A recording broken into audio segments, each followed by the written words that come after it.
स्वागत है आपका एआई रीडिंग जोन पर, जहां हम इतिहास के पन्नों को आवाज देते हैं और महत्वपूर्ण विषयों को सरल कहानियों में बदलते हैं।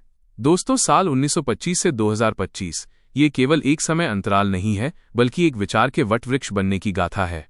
आज हम जानेंगे दुनिया के सबसे बड़े स्वयंसेवी संगठन राष्ट्रीय स्वयंसेवक संघ आरएसएस की 100 वर्षों की लंबी और प्रभावशाली यात्रा के बारे में।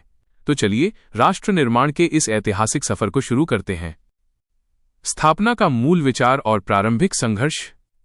डॉक्टर केशव बलिराम हेडगेवार, जो स्वयं एक क्रांतिकारी और स्वतंत्रता सेनानी थे, ने गहराई से अनुभव किया था कि भारत की गुलामी का मूल कारण केवल बाहरी आक्रमण नहीं, बल्कि भारतीय समाज का आंतरिक बिखराव था। 1925 की विजयादशमी के दिन उन्होंने नागपुर की एक छोटी सी गली से शाखा की शुरुआत की। उन्होंने खेल और अनुशासन को माध्यम बनाया ताकि युवाओं के भीतर राष्ट्र के प्रति समर्पण पैदा हो सके। डॉक्टर हेडगेवार का संकल्प अटल था। उनका मानना था कि यदि हिंदू समाज संगठित और चरित्रवान हो जाए तो देश की समस्त समस्याओं का समाधान स्वतः हो जाएगा। वैचारिक विस्तार और संस्थागत ढांचा। 1940 में डॉक्टर हेडगेवार के बाद माधव सदाशिवराव गोलवलकर श्री गुरुजी ने नेतृत्व संभाला। उनके 33 वर्षों के कार्यकाल में संघ ने न केवल भौगोलिक विस्तार किया, बल्कि अपनी वैचारिक नींव को भी सुदृढ़ बनाया। विभाजन की त्रासदी के समय स्वयंसेवकों ने करोड़ों शरणार्थियों की रक्षा की। 1948 में संघ पर लगे पहले प्रतिबंध के दौरान स्वयंसेवकों ने शांतिपूर्ण सत्याग्रह किया, जिससे संघ की छवि एक अनुशासित और लोकतांत्रिक संगठन के रूप में उभरी। विविध क्षेत्रों में संगठन का प्रसार। 1950 के दशक के बाद संघ ने महसूस किया कि शिक्षा, श्रम और छात्र राजनीति जैसे हर क्षेत्र में भारतीय मूल्यों का होना आवश्यक है। इसी सोच के साथ एबीवीपी, भारतीय मजदूर संघ, वनवासी कल्याण आश्रम और विद्या भारती जैसे संगठनों की नींव रखी गई, जो आज अपने क्षेत्रों में देश के सबसे बड़े मंच बन चुके हैं। लोकतंत्र की रक्षा और आपातकाल। 1975 का आपातकाल संघ के इतिहास का एक निर्णायक मोड़ था।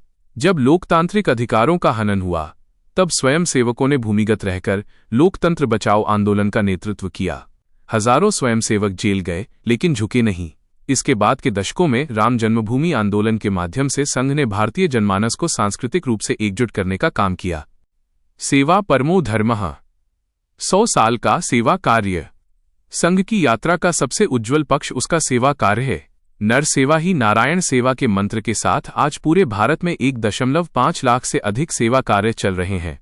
चाहे 2001 का भुज भूकंप हो, केदारनाथ त्रासदी हो या कोविड-19 महामारी, संघ के स्वयंसेवक हमेशा सबसे पहले राहत कार्यों में जुटे नजर आते हैं। शताब्दी, वर्ष और भविष्य का संकल्प। 2025-26 में संघ अपने 100 वर्ष पूरे कर रहा है। आज संघ केवल शाखाओं तक सीमित नहीं है, बल्कि पर्यावरण संरक्षण, जल संरक्षण और सामाजिक समरसता जैसे विषयों पर सक्रिय है। डॉक्टर मोहन भागवत के नेतृत्व में संघ आधुनिक तकनीक और वैश्विक परिवेश के साथ तालमेल बिठा रहा है, ताकि भारत एक बार फिर विश्वगुरु के रूप में स्थापित हो सके। दोस्तों, 100 वर्षों की ये यात्रा केवल एक संगठन की नहीं, बल्कि व्यक्ति निर्माण से राष्ट्र निर्माण के अटूट विश्वास की कहानी है। उम्मीद है आज की ये विशेष प्रस्तुति आपको पसंद आई होगी और आपको बहुत कुछ नया जानने को मिला होगा।